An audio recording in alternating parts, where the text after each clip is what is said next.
Даже и 3 года, что скостила, и то как бы хорошо. Хотя я бы оставила 55 лет.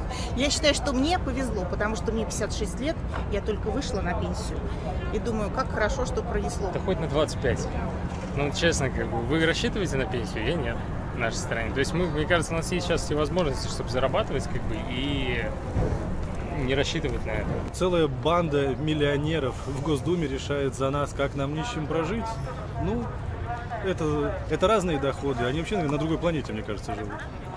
У них разные доходы, у них разные какие-то понимания.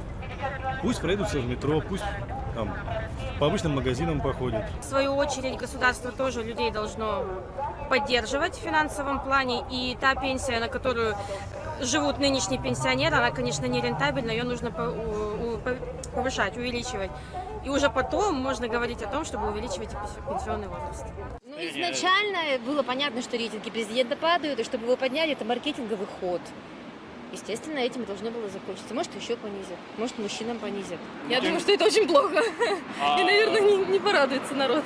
Ну, и, наверное, все-таки кто-то порадуется, что не 8 лет, а 5, на ваш взгляд. Как вам вообще такой ход в начале? Нет, знаете, если выбирать из двух зол, то, конечно, это радостная новость.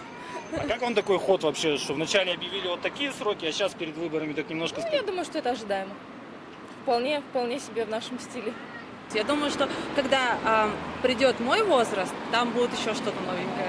Да, там обязательно что-нибудь еще придумают. Я вот, например, 70 лет, 11 лет проработал на пенсии. Нормально, еще чувствую себя хорошо. Сейчас еще... готовы работать? Да, готов. Повезло женщинам. Но они будут все равно, так же, как и мужчины, на 5 лет дольше выходят на пенсию.